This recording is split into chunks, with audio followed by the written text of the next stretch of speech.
और आदरणीय अपने उपकुलपति डॉक्टर उमेश कुमार मिश्र जी को बोलूंगा कि आप अपना विचार व्यक्त करें और आज के जो 2 दिन में अपने विषय यहाँ इस नियोजन सत्र में आज के मुख्य अतिथि न्यायमूर्ति श्री शंभुनाथ श्रीवास्तव जी, मुख्य लोकायुक्त छत्तीसगढ़, माननीय श्री वल्लभ भाई कथीरिया जी, अध्यक्ष गौशाला एवं गोचर विकास बोर्ड गुजरात एवं पूर्व केंद्रीय मंत्री, डॉक्टर एस के पाटिल जी, माननीय कुलपति इंदिरा गांधी कृषि विश्वविद्यालय रायपुर, डॉक्टर ए मिश्रा जी, माननीय कुलपति MAFSU Nagpur, doctor R S Chauhan ji, अतिथि एवं विशेषज्ञ यूनिवर्सिटी पन्नगर, डॉक्टर श्री द्वारकेश पांडे जी, माननीय सदस्य प्रबंध मंडल इंदिरा गांधी कृषि विश्वविद्यालय रायपुर, यहाँ पर उपस्थित हमारे विश्वविद्यालय के अधिकारीगण,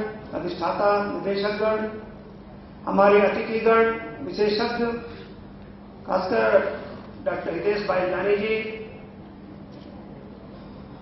एवं हमारे प्रबंधन विभाग के अधिकारीगण, हमारे दूरांचल से आए हुए गांव के हमारे पशुपालक, गौसेवा से जुड़े लोग, सदस्यगण, हमारे महाविद्यालय वेटनरी कॉलेज अंजोरा से आए हुए छात्र एवं छात्राओं एवं प्रिय साथियों, आज 2 दिन से इस सभागार में हम चिंतन मनन कर रहे हैं और एक ऐसे आवश्यक विषय पर जिस पर इसके पहले इस स्तर पर कभी चिंतन मनन नहीं हुआ, और वो है हमारा भारतीय गौवंश। कुछ ऐसा लग रहा था जैसे हमने अपने भारतीय गौवंश को भुला दिया, लेकिन अब कहते हैं काल चक्र घूमता रहता है, एक काल का पहिया घूमता रहता है और हिस्ट्री रिपीट हिस्टल की जो कहावत है वो चरितार्थ हो रही है। जो काम हम 50-60 साल पहले कर रहे थे, अब हमारे विशेषज्ञ वही कार्य करने को पुनः हमसे आग्रह कर रहे हैं। ये बात क्यों आई, इस पर एक चिंतन करने की आवश्यकता थी। जब कामधेनु विश्वविद्यालय छत्तीसगढ़ में स्थापना हुई, लगभग 2-2.5 वर्ष हुआ, और उसके बाद से ही हमारे विश्वविद्यालय में कामधेनु पंचगव्य अनुसंधान एवं विस्तार केंद्र की स्थापना भी हुई। वो केंद्र हमने शुरू किया, और केंद्र जब शुरू किया तो उसमें कुछ जो हमारी शुरुआती दौर की आवश्यकताएं थी, हमने उसको पूरी करने के लिए जो भी हमें जरूरी कार्य करने तो हमने किए। जैसे पोस्ट भरी हमने, हमारे पास फुल फ्लैश बिल्डिंग नहीं थी, पुरानी बिल्डिंग को हमने खड़ा करके उसको जैसे भी रिनोवेशन करके एक पंचगव्य शोध केंद्र की स्थापना की, और इसके बाद कुछ वैज्ञानिकों का उसमें हमने अपॉइंटमेंट किया। अभी हमारा शुरुआती दौर है, हम उस स्तर पर अभी अनुसंधान नहीं कर पा रहे हैं जिस स्तर पर अनुसंधान करने की हमसे अपेक्षा है, और हम ये यकीन दिलाना चाहते हैं कि हम जल्द ही जिस अपेक्षा, जिस आशा से कामधेनु विश्वविद्यालय में इस अनुसंधान केंद्र की स्थापना की गई है, हम उस पर निश्चित खरे उतरेंगे, ये हमारा वादा है।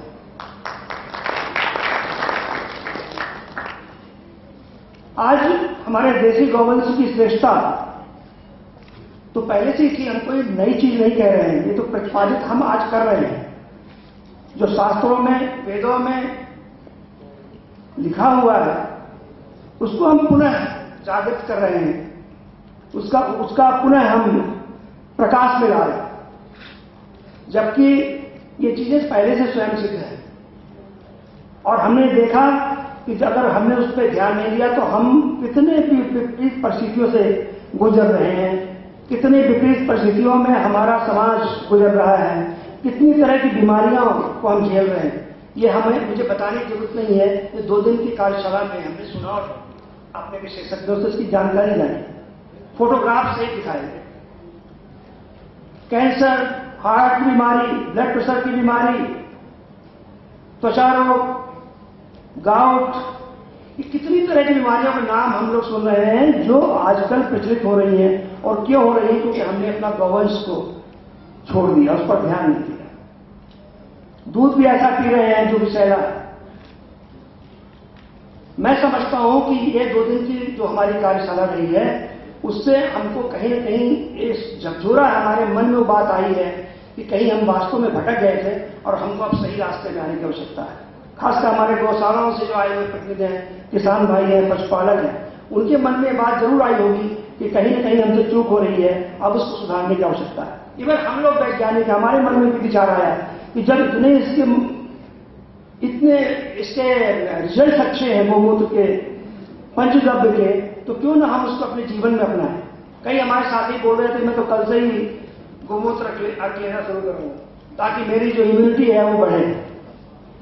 ये सब बातें क्यों आ रही है? क्योंकि हम जानते नहीं थे, और खासकर हमारी जो नई जनरेशन है, हमारे स्टूडेंट्स हैं, उनसे हमारी अपेक्षा है कि वही सब चीजों को जाने। उनके मन में ये भाव जो हम लोग बता रहे हैं वो शायद नहीं रहे होंगे, वो बात उनके मन में कभी आई नहीं क्योंकि उन्होंने कभी जाना नहीं। जो हमारे बुजुर्ग हैं उनको जरूर पता होगा, लेकिन जो हमारे नए बच्चे हैं, नई जनरेशन के हैं, उनको शायद गोवंश के, देसी गोवंश के बारे में पता नहीं है, क्योंकि जब से वो जानने लायक हुए तब से उनको क्रॉसब्रेड ही पाठ पढ़ाया जा रहा है। अब वो समय आ गया है जब हमको अपने गोवंश की रक्षा करनी है, उनका संवर्धन करना है, उनकी उत्पादन क्षमता बढ़ानी है। अभी हमारे माननीय कुलपति जो नागपुर से आए हुए हैं, डॉक्टर मिश्रा साहब, वो बता रहे थे कि जब ये काम दूसरे देश कर सकते हैं कि हम दूध उत्पादन बढ़ाएं। कई बार हम लोग कहते हैं कि हमारे पशुधन इतने कम दूध देते हैं, अनुपयोगी हैं, आर्थिक रूप से उनकी कोई उपयोगिता नहीं है, तो किसान उसको आकर्षित नहीं होता, पालता नहीं। कहीं न कहीं किसान तो है, लेकिन हमारी शासन व्यवस्था, हमारी सोच, हमारी नीतियां भी इसके लिए उत्तरदायी है। मैं हर बार अपने हर लेक्चर में जहां जहां मुझे मौका मिलता है, मैं छत्तीसगढ़ के परिप्रेक्ष्य में हमेशा बोलता हूं कि अगर हमारे पास रिसोर्सेस नहीं होंगे तो हमारे किसान भाई देखेंगे कहां। हम हमेशा बात करते हैं कि साहिवाल गाय अच्छी होती है, गीर अच्छी होती है, धारपाट अच्छी होती है, कांकरेज अच्छी होती है, ये सब बातें हम लोग करते हैं, भाषण में भी करते हैं। हमारे पशुधन विभाग के अधिकारी भी जब गांव में जाते हैं तो ये बात करते होंगे। लेकिन किसान जब हमसे पूछता है कि साहब 2 गाय हमको दिलवा दो जिनकी बात आप कर रहे हो, तो उस समय हम किन कर्तव्य विमूढ़ हो जाते हैं, हमारे पास कोई आंसर नहीं होता, हम कहां से, क्योंकि उपलब्धता नहीं है। ये काम कम से कम आज से जब प्रदेश बना तब से, या जब मध्य प्रदेश बना था उसके पहले से छत्तीसगढ़ में कम से कम 2-4 ऐसे बड़े बड़े फॉर्म खोलने की आवश्यकता थी सरकारी, जिसमें हमारा देशी गौवंश का संरक्षण संवर्धन हो, उनका उन्नतीकरण हो, लोग देखें तो देख के दूसरे किसान जो हमारे प्रगतिशील फार्मर्स वो भी रखते। एक हमारे मित्र हैं आत्मोद जी बैठे हुए हैं, उनका एक फार्म चलता है महासमुंद के पास, मुझे एक बार ले गए, उन्होंने कहा डॉक्टर साहब देखिए मैंने गीर गाय खरीदी है और इनकी शुद्धता को आप प्रमाणित करिए। मैंने उनको गौर से देखा, मैंने कहा भाई साहब इनमें से आधी अशुद्ध है, आधी गीर नहीं है, क्रॉसब्रेड है। तो बोले हमको तो गीर नाम से दिया है बेचने वाले ने और उसका बाकायदा उसने पैसा लिया है। मतलब ये स्थिति हो गई है कि हम अपने शुद्ध गाय को पहचानने की स्थिति में नहीं है, क्योंकि हमारे पास वो संपदा रही नहीं।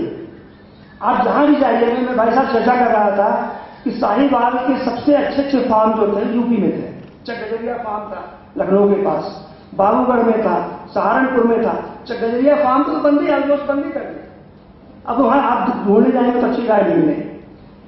मैं अपनी बात बताता हूं, जब हम लोग यहाँ नोरा फार्म में, मैं तो शुरू से हूं, आज 30 साल मेरे को नोरा में रहते हो गया। मैं जब शुरू में आया तो मुझे जब ये सन 1958 में साहिवाल का कैटल ब्रीडिंग फार्म बना था, मैं उनको नमन करता हूं, उनकी सोच को, जिन्होंने ये फार्म सन 58 में स्थापित किया होगा, जिनकी सोच रही हो। मैं कहता हूं तालियां बजाइए ऐसे लोगों के लिए जिन्होंने जो सही संवर्धक संरक्षक लोग हैं, उनके मन में बात आई। इसके बीच में इंदिरा गांधी विश्वविद्यालय जब बना, उसके बाद में वहां पर उनकी सोच ये थी कि आप इस फार्म को जो है इनमें क्रॉसब्रीडिंग कर दो। साहिवाल को, प्योर को हमसे कोई फायदा नहीं है, को आर्थिक उससे कोई लाभ नहीं मिल रहा है, तो इसको आप करिए, इसको क्रॉसब्रीडिंग करके हटाइए और यहां पर क्रॉसब्रीड जानवर ले आइए। मुझे पता है कि कितना जबरदस्त, मैंने टीम के चार्ज में कहा, कितना जबरदस्त मुझे विरोध करना पड़ा, और खासकर यूनिवर्सिटी के अधिकारियों से टीम का विरोध करना इतना कठिन होता है जिसका कोई हद नहीं। और मैंने ये तक कह दिया कि जो जिसका विशेषज्ञ है उसके संबंध में बात करें, आप इसके विशेषज्ञ नहीं है तो कम से कम इस संबंध में मुझे अपना पक्ष नहीं दिया। और अपने मशक्कत के बाद उस फार्म को हम आज सही सलामत बचा पाए। बड़ा कठिन काम था मेरे लिए उस समय, और आज मुझे खुशी है उस फार्म को देखने लोग आते हैं, तब से ये कहते हैं कि आपके पास साहिवाल है। मैं माननीय कथरिया जी को अंजोरा ले जाना चाहता हूं।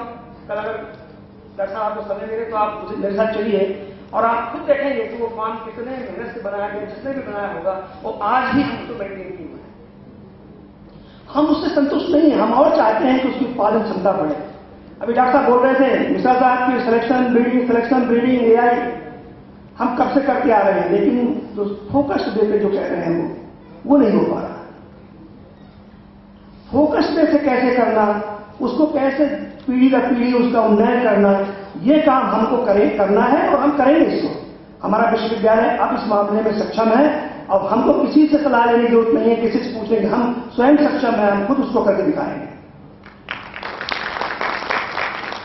इसी बीच में मैंने जो हमारा RKY राष्ट्रीय कृषि विकास योजना में हम लोगों को विगत कुछ वर्षों से कुछ आर्थिक हमको सहायता मिल रही है, मैं छत्तीसगढ़ शासन का शुक्रगुजार हूं, उनको धन्यवाद देता हूं कि उन्होंने हमें विगत 3-4 सालों में काफी कुछ धनराशि उससे दी है।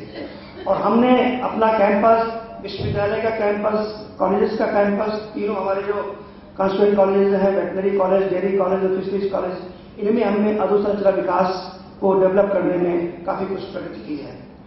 उसी तारतम्य में मैंने ये पक्ष रखा था कि हमारे पास कम से कम 3 बुल मदर फार्म और चाहिए हमको। एक गिर का साहिवाल का हमारे पास है, हमको गिर का दे दीजिए, एक थारपारकर का दे दीजिए, और एक हमको और हमारा देसी गोवंश नहीं, हमारा कोसली का ही दे दीजिए, हम इसमें भी कुछ उन्नयन का कार्य करेंगे। उन्होंने 3 हमारा स्वीकार किया। उसमें से अब हम जूझ रहे हैं कि हमको उससे पैसा मिले ताकि हम वो कार्य जल्दी से जल्दी शुरू करें। हम आशा नहीं, पूर्ण विश्वास करते हैं कि शासन इस पर हमारी अवश्य मदद करेगा। और माननीय न्यायमूर्ति श्रीवास्तव हमारे उपस्थित हैं, मैं उनसे भी निवेदन करूंगा कि शासन से मेरी आवाज कम से कम पहुंचाएं कि इनको पैसा जल्दी। मैं ये समापन सत्र है, मैं इसमें ज्यादा समय नहीं दूंगा। मैं बहुत जज्बाती हो जाता हूं कई बार, क्योंकि ये विषय ही ऐसा है, गौवंश गाय ये किसी को भी खींचती है, आकर्षित करती है। और जब इसकी बात होती है तो कई बार आदमी भावनाओं में बह जाता है, बहुत अंदर की बात निकल आती है। इस बीच में मैं और कहना चाहूंगा एक बात, हमारे कार्य परिषद के हमारे सम्मानित सदस्य श्री सुनील मानसिंह जी हैं, उनका सहयोग हमें निरंतर मिल रहा है। इस कार्यशाला को आयोजित करने में 2 लोगों की प्रमुख भूमिका थी।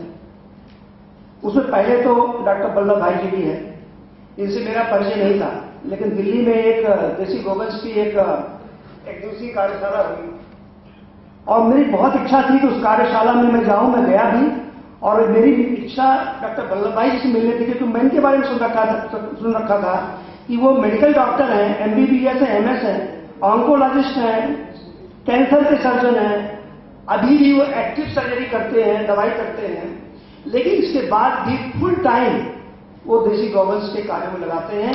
लोग उनसे मिलते हैं तो कहते हैं वो डॉक्टर की बात नहीं करते, वो देसी गौवंश की बात करते हैं। अब सोचिए उनके मन से कहीं अंदर से कितनी तगड़ी इसके बारे में जो भावना होगी कि एक मेडिकल डॉक्टर होती हुई भी देसी गौवंश के प्रति उनका सोच कितना व्यापक है, कितना उसके ऊपर चिंतन करते होंगे। तो एक उनका योगदान था, और दूसरा हमारे जो सम्मानित सदस्य हैं कार्य परिषद के श्री मानसिंह जी का, उनका बहुत बड़ा हमारा योगदान रहा। वो स्वयं इस पे पूर्ण रूप समर्पित है, फुल टाइम जॉब उनका। जब भी आते हैं वो इसी पर चर्चा करते हैं और हमें प्रेरित करते हैं कि डॉक्टर साहब आप केंद्र तो स्थापित कर दिए, इससे कब बनाओगे, आपका पंचगव्य उत्पाद कब बनेगा। मैं हमारे इस समय पर डॉक्टर PL चौधरी का कार्य देख रहे हैं, मैं उनसे हमेशा कहता हूं कुछ करो, जल्दी से जल्दी करो, कुछ करो। तो ऐसा नहीं है, हम लोग भी चिंतित हैं, अच्छा कार्य करना चाहते हैं। अभी हमारे बीच में डॉक्टर हर्ष चौहान साहब हैं, हमसे कह रहे थे वो कि कामधेनु विश्वविद्यालय का कार्य जो है वो वर्मी कंपोस्ट बनाने का नहीं है। देखो सही बात है, कामधेनु विश्वविद्यालय का कार्य जो है वर्मी, आपने कहा था कि आप खाद मत बनाएंगे।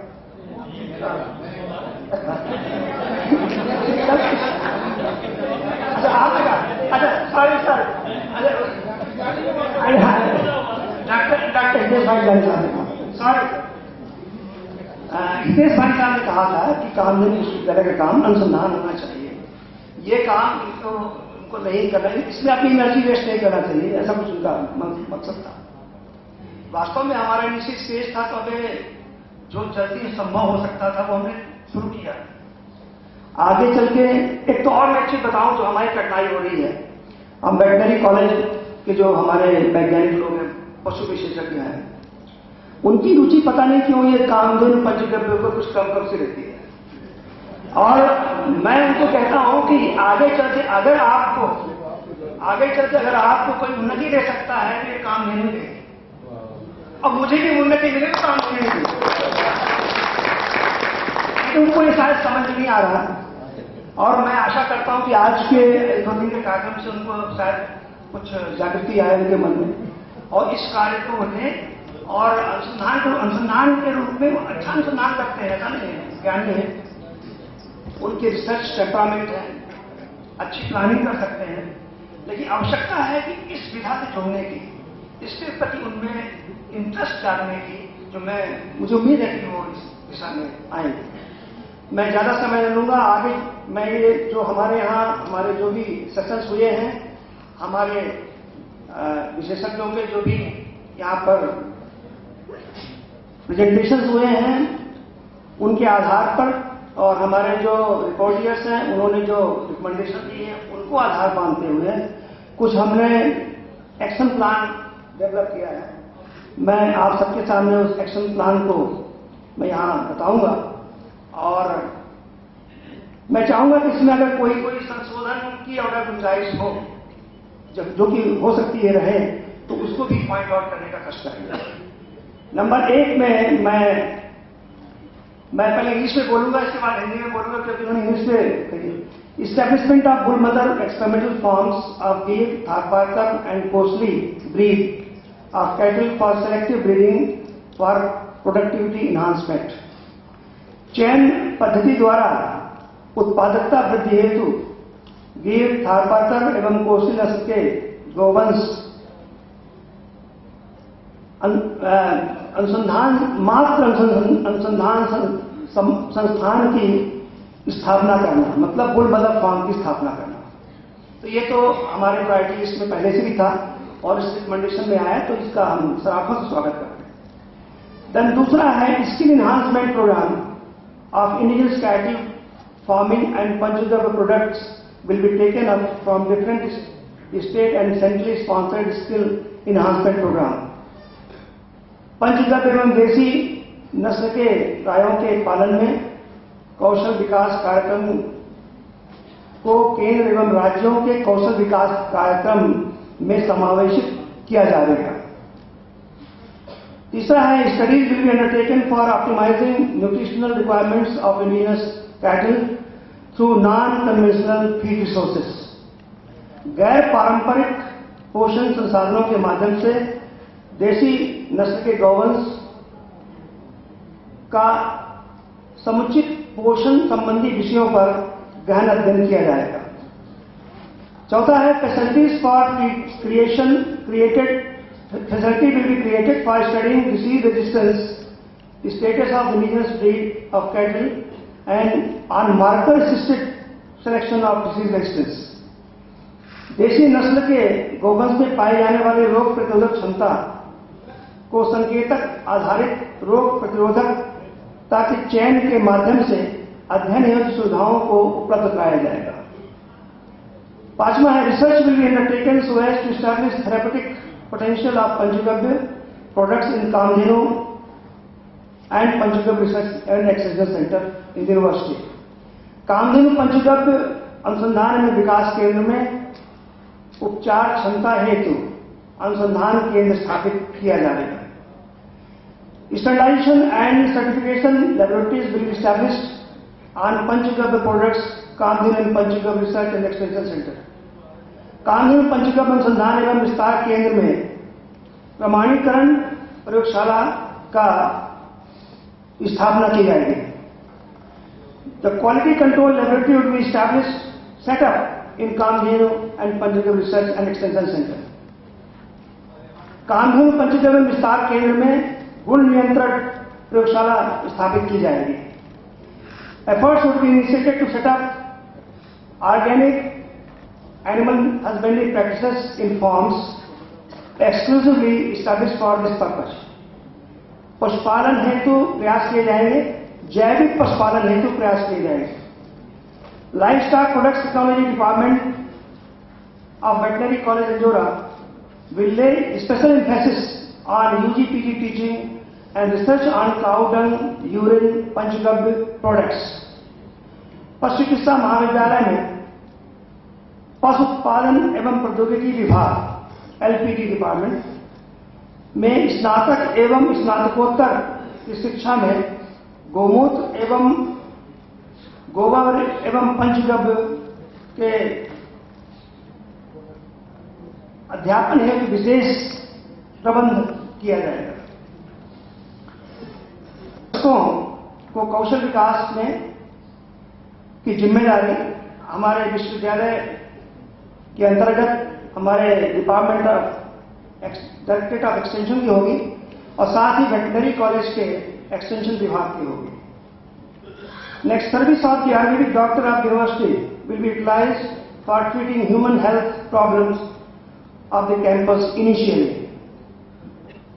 हमारे कानून पंचगव्य शोध केंद्र में एक आयुर्वेदिक डॉक्टर की पोस्ट है और हमने वो आयुर्वेदिक डॉक्टर अपॉइंट भी कर रखा है। हम उनको और अतिरिक्त जवाबदारी देंगे कि एक वो ओपीडी शुरू करें और जो भी ऐसे केसेस आते हैं उनका अध्ययन करके और पंचगव्य के उत्पादों से, औषधियों से उनका इलाज करें। प्रदेश में अलग से, ये बहुत इंपॉर्टेंट पॉइंट है, प्रदेश में अलग से गौ मंत्रालय बनाया जाए। प्रदेश में अभी गौ मंत्रालय अलग से नहीं है, इसकी स्थापना अलग से की जाए। नेक्स्ट, गौ संरक्षण कानून प्रभावी ढंग से लागू किया जाए। गौ संरक्षण कानून बना तो है, लेकिन उसको प्रभावी ढंग से कैसे लागू किया जाए, ये शासन इस पर ध्यान दे। देन, प्रदेश में चारा उत्पादन की जिम्मेदारी कृषि एवं पशुधन विभाग मिलकर करें। अभी क्या स्थिति है कि चारा उत्पादन न कृषि विभाग की जिम्मेदारी है न पशुधन विभाग की जिम्मेदारी है।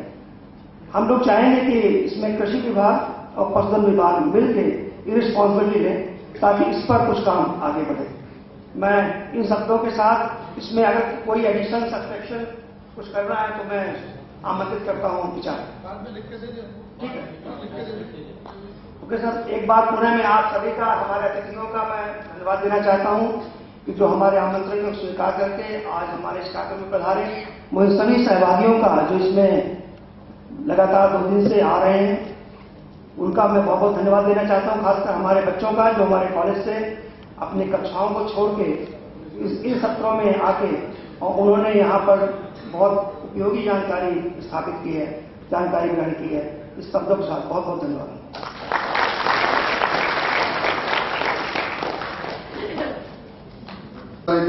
डॉक्टर एस के पाटिल जी, नागपुर से खास बुलारे वहां के वाइस चांसलर डॉक्टर ए के मिश्रा जी, अभी अभी जिन्होंने समाप्त किया, ऐसे हमारे डॉक्टर उमेश कुमार मिश्र जी, नैनीताल से हमारे बता 2 दिन से हमारे बीच में ऐसे डॉक्टर आर एस चौहान जी, श्री भाग्येश पांडे जी, बिल्कुल आए सभी स्टालवार्ड, इन्वाइटेड गेस्ट और आप सभी भाई और बहन, बड़ी प्रसन्नता है कि 2 दिन के सेमिनार के बाद मुझे भी बहुत कुछ जानने को मिला है।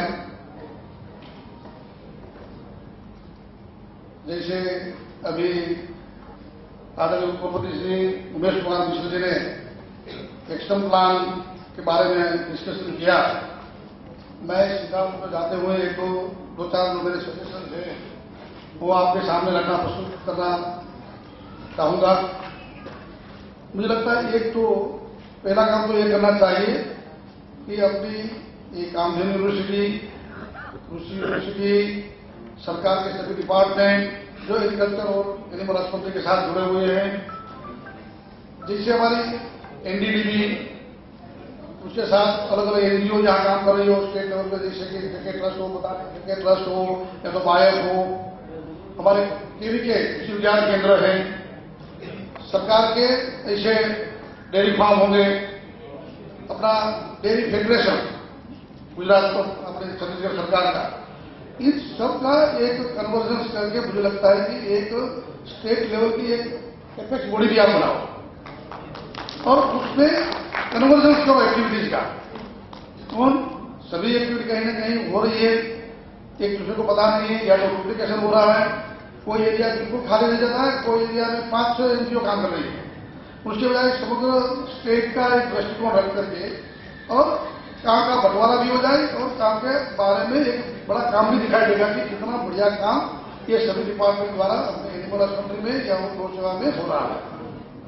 और उसमें एक तो एक कन्वर्जेंस के लिए मुझे कहना था, दूसरा केंद्र सरकार से जितनी भी ग्रांट मिलती है, वो साइंस एंड टेक्नोलॉजी डिपार्टमेंट है, वहाँ का agriculture and animal husbandry department है, वहाँ का एमएसएमई वो डिपार्टमेंट है जो स्मॉल स्केल इंडस्ट्रीज का, medium and small scale industries का।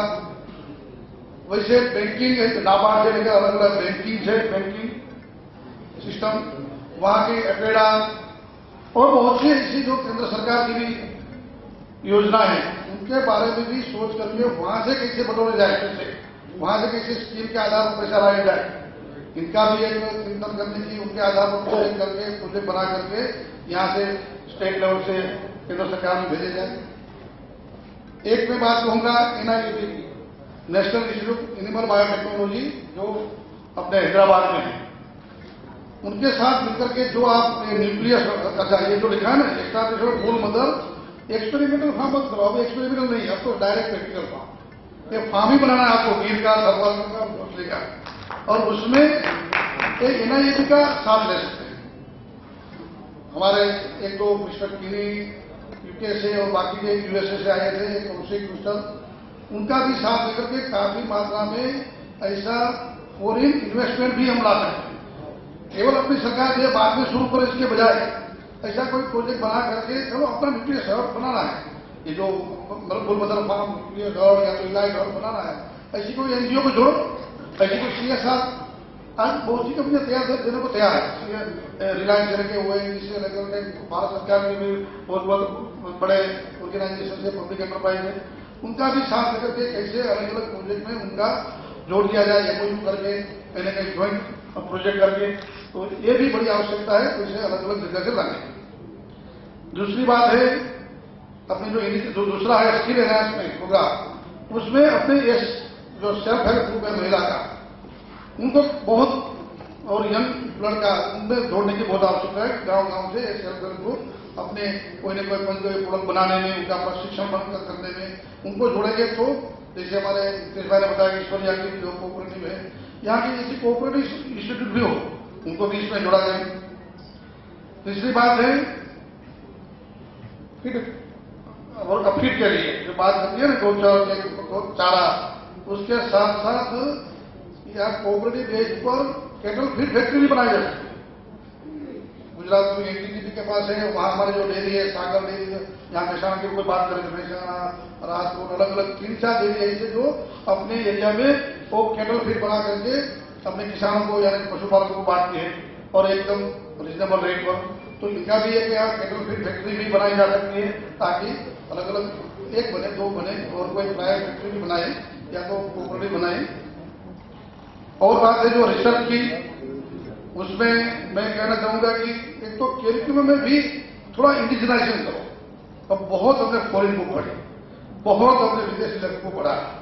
मैं मेरी बात करता था कि जब हम पढ़ते थे तो मलेरिया के बारे में केवल 5 पेज थे, 5 पेज मलेरिया के बारे में डेविडसन के नाम से बुक आती थी मेडिसिन की, कि बच्चों के लिए गिरता था, और 5 में कुछ आता नहीं था। और प्रैक्टिस में गए तो लगता था कि ये 5 बुक भी कम पड़ती है, इतना मलेरिया हमारे शरीर से लेकर के। वहां तो क्यों अमेरिका लंदन की बुक थी, इंग्लिश बुक लिखी थी, तो उनके पास वहां तो मलेरिया था ही, वो कितना लगेगा, ट्रॉपिकल डिसीज का चैप्टर 5 पेज दे दिया।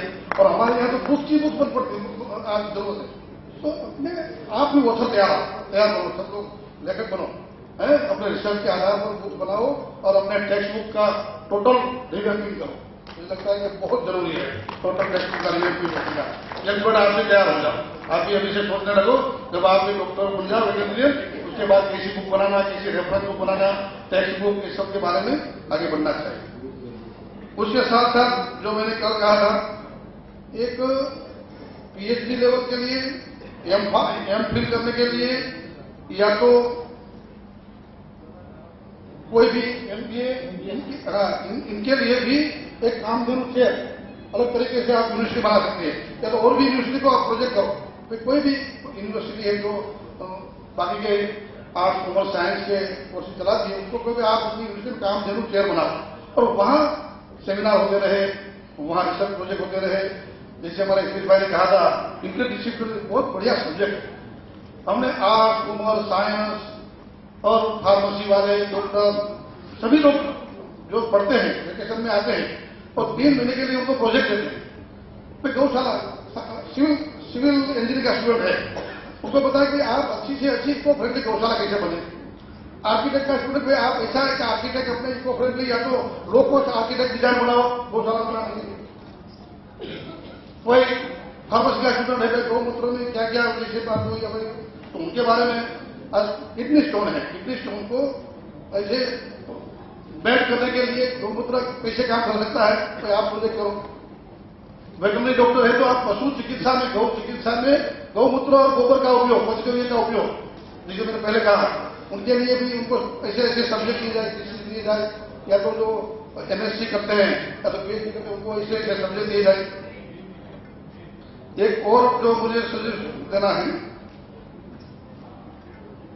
गौशाला मैनेजमेंट के लिए और आर्टिफिशियल इंसेमिनेशन, ये दोनों के लिए सब लगातार सेमिनार की आवश्यकता, लगातार ऐसे सेमिनार है हर एक डिस्ट्रिक्ट में, या तो 4-5 डिस्ट्रिक्ट के बीच में गौशाला वालों को, किसानों को कंटिन्यूअस एजुकेशन और इनके लिए सेमिनार, उनके लिए 1 दिन का वर्कशॉप।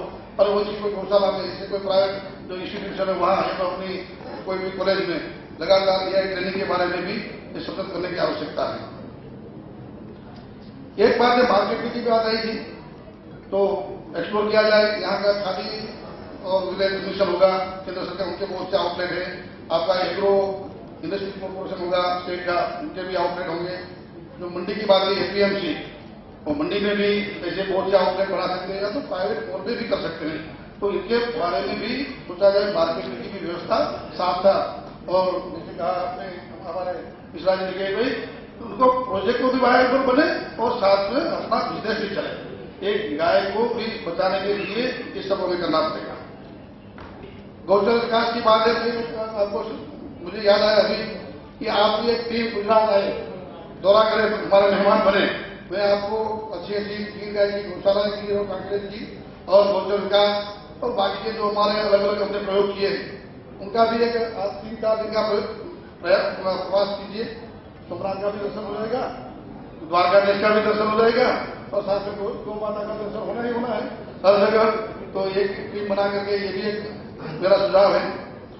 एक बात, एवरेज जो गौशाला की, वो बात अब खत्म हुई। गौशाला यानी केवल जो बीमार, असक्त छोड़ी गई किसने, ऐसी गाय नहीं, लेकिन हर एक गौशाला में एक डिपार्टमेंट, एक बिल्डिंग का बने, धीरे धीरे बनेगा। ऐसा नहीं कि फर्नीचर नहीं बनेगा, अभी जो 20 लीटर वाले नहीं बनेंगे, वो हमारा काम है। लेकिन कम से कम वहां एक अच्छा स्थान हो और एवरेज गाय हो, उनको अलग करके उनका बिल्डिंग हो, ऐसा डिपार्टमेंट करने की आवश्यकता है। इसलिए हमने गुजरात में जेल में गौशाला बनाई। आपको बताओ, एजुकेशनल इंस्टीट्यूट है जो रेसिडेंशियल, जहां कॉलेज चलती है, वहां भी गौशाला बनाई। तो वहां तो इतना फायदा हुआ कि वहां हमारे 800 विद्यार्थी रहेंगे। जो एजुकेशनल इंस्टीट्यूट है, वहां गौशाला के कारण पूरे बच्चों को गाय का दूध और घी मिलता है। और वहां गोबर गैस बनाया तो पूरे जो वहां का किचन चलता है वो गोबर गैस से चलता है। और अब वो शुरू करे पूरे कैंपस की इलेक्ट्रिसिटी भी यही गौशाला के कारण बने। तो एक पूरा आदर्श गौशाला का मॉडल भी उन्होंने वहां प्रस्तुत किया।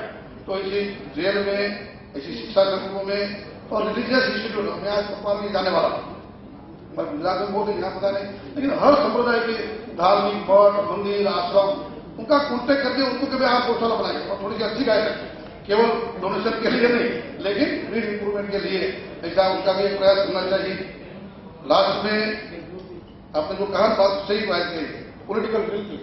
अब पॉलिटिकल विल तो हो ही गई है, मैं सरकार की ओर से ही हूं और बाकी के हमारे जो लोग हैं तो पॉलिटिकल विल है। और आज का ये सेमिनार मुझे लगता है कि टर्निंग पॉइंट होगा। अपने कल अपने सीएम भी आए थे, एग्रीकल्चर मिनिस्टर भी आए, तो पॉलिटिकल विल की आपको दिशा दी गई है। तो आप सब मिलकर के एक ऐसा छत्तीसगढ़ में एक गौ सेवा का संपूर्ण दृष्टि से, समग्र दृष्टि से काम हो, इसके लिए आगे बढ़ना चाहिए। और मैं एक दृष्टांत देकर के मैं मेरी बात खत्म करूंगा। अब हम सबने अल्बर्ट आइंस्टाइन का नाम तो सुना है। वो एक बार भारत के प्रवास आए थे, उस समय अपने जो नोबेल प्राइज विजेता डॉक्टर सी रामन अपने साइंटिस्ट उनको मिले, और उस समय उन्होंने जो कहा था वो बात मैं आपके सामने रखता हूं। इंग्लिश में कहा था, tell the people of India that if they want to survive and show the path of survival to the world, they should forget about the tractors and preserve their ancient tradition of plowing by the oxen। कितनी बड़ी बात है कि आपको यदि tractor भूल जाओ, अपने ऑक्शन यानी कि अपने बैल से खेती करो। और उनके बारे में हमारे वहां गुजरात में एक रचनात्मक महात्मा गांधी जी के अनुयायी हुए मनुभाई पटोले, रचनात्मक कारीगर थे बड़े, उन्होंने यूनिवर्सिटी भी खोली थी। उन्होंने बहुत मजाक की बात कही। किसी ने कहा कि अरे मनुभाई पंचोली, आप बार बार कहते हो कि ट्रैक्टर से खेती मत करो, बैल से खेती करो, इस जमाने में क्या बैल से करेंगे, ट्रैक्टर आए गए हैं, बाकी के सब हार्वेस्टर आ गए हैं। उन्होंने बहुत वजह से जवाब दिया। उन्होंने कहा, क्या तुम्हारा ट्रैक्टर मुझे गोबर देगा? तुम्हारा ट्रैक्टर तो प्रदूषण बढ़ाएगा। एक छोटी सी बात में उन्होंने आमंत्रित करता हूं, एक एनजीओ ध्यान हो जाए। मैंने अपने गुजरात में ऐसे 30,000 बैल जो गौशाला में वैसे ही रहते, क्योंकि ज्यादातर गौशाला में बैल ज्यादा होते हैं और वहां किसान को खेती नहीं करता, वो बैल वहां छोड़ जाता है, लेकिन अच्छे होते हैं, अच्छी खेती लायक होते हैं। तो हमने इस टाइम में गौशाला वालों को समझाया क्योंकि आपके वहां तो केवल जीवलिया के नाम पर आप रख रहे हो, आपको तो यूज में नहीं आता और आपको तो बर्डन बढ़ता है। और इस टाइम में हमने जिनको बैल चाहिए ऐसे किसानों को ढूंढा, और वो किसान थे हमारे आदिवासी बंधु, हमारे जो मध्य प्रदेश की बोलता है उससे। और एक सिलसिला चला तो आदिवासी बंधु को फ्री में बैल मिल गया और वहां के गौशाला का बर्डन कम हो गया, और आज ये 30,000 पर पहुंचा है। मुझे लगता है कि इस साल में तो हम ये फिगर 1 लाख तक पहुंचाएंगे। आपको भी यदि चाहिए कोई कहेंगे तो आप ट्रैक्टर लेंगे या तो ट्रेन लेकर के आप कहिए एक ट्रेन में पूरी 10-12 मुर्गी को आप चाहते हैं बैल, तो हमारे 10-12 गौशाला को तैयार करेंगे। उनके अच्छे बैल, केवल अच्छे बैल जो खेती लायक हो वैसे ही बैल चुनने की जिम्मेवारी आपकी। आप ही चुन करो, ये बन जाइए, ये बैल हम आपको दिवा देंगे। हम तो चाहते हैं कि अच्छे बैल यहाँ से खाली हो और किसानों के काम में आए। ये प्रोजेक्ट यहाँ भी करना चाहिए, लेकिन जब तक यहाँ न हो तो मुझे लगता है कि आप एक बार वहां आएंगे तो बताएंगे भी। और ये प्रोजेक्ट एनजीओ को, यहाँ जो बहुत बड़े गौशाला वाले एनजीओ वाले आएंगे उनको भी हाथ में लेना चाहिए। बहुत बात हुई है, इसलिए ज्यादा कहते नहीं, लेकिन ये बात भी सही है। शास्त्र की बात है, कभी कभी हमारे हिंदू बोलते हैं सभी शास्त्रों की बात। शास्त्र यानी समझो कि साइंटिफिक बुक, अपने जितने भी शास्त्र है वो साइंटिफिक बुक ही है। ऋषि मुनि की जब हम बात करते हैं समझो कि वो साइंस है।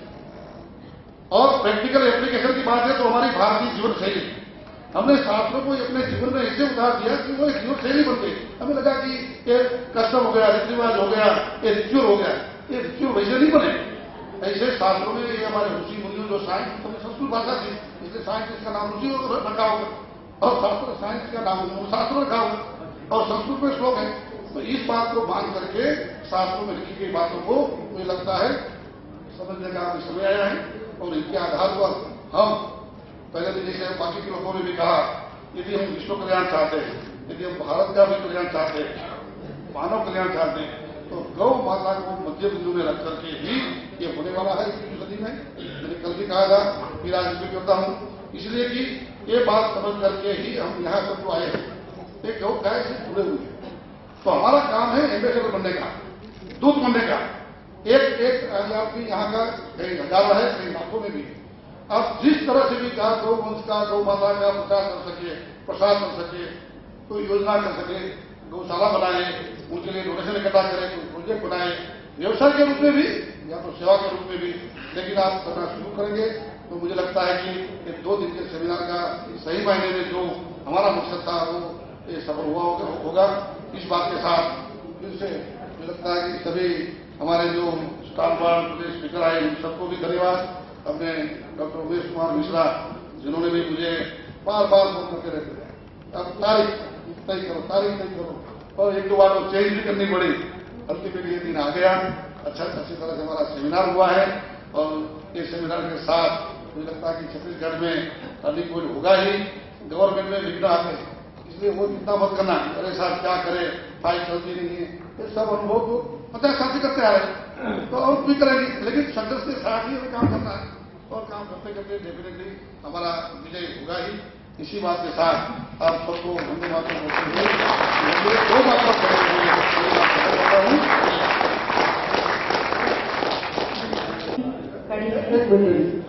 एक गुजरात में और भी एक जो वहाँ राजस्थान के वहाँ के लोगों ने हमने उनका गुजराती भी किया था। आप भी ऐसी कोई परीक्षा, ऐसी कोई एग्जाम जिसे हमारी हिंदी पहली दूसरी आती थी, मुझे याद है तो मैं पढ़ते थे। तो अब इस प्रोग्राम की आखिरी कड़ी में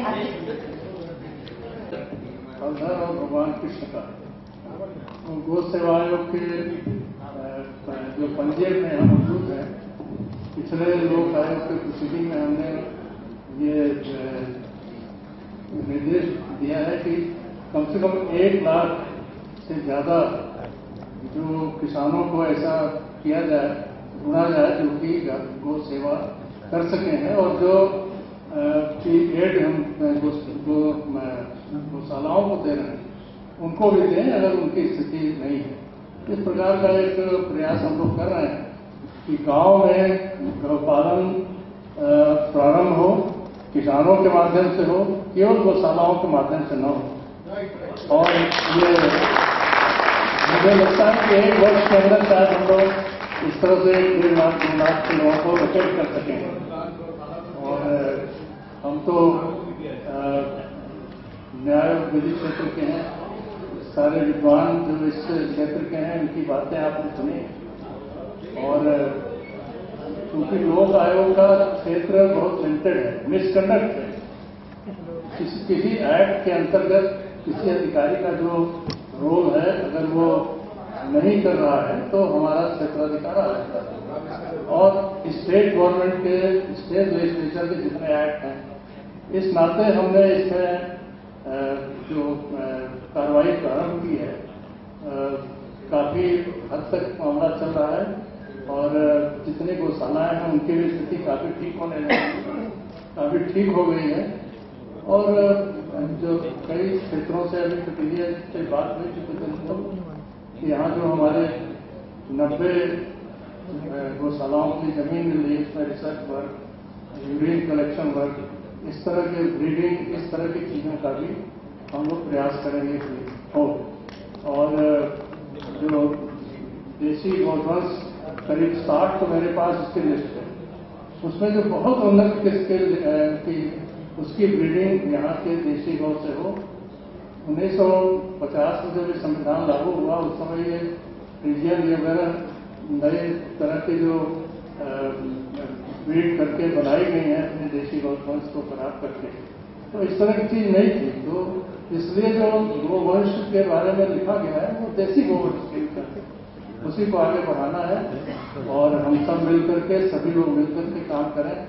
बस इतनी ही बात मैं करके अपनी बात समाप्त करता हूँ। और सम्मान की कड़ी में सबसे पहले मैं डॉक्टर यूके मिश्रा जी से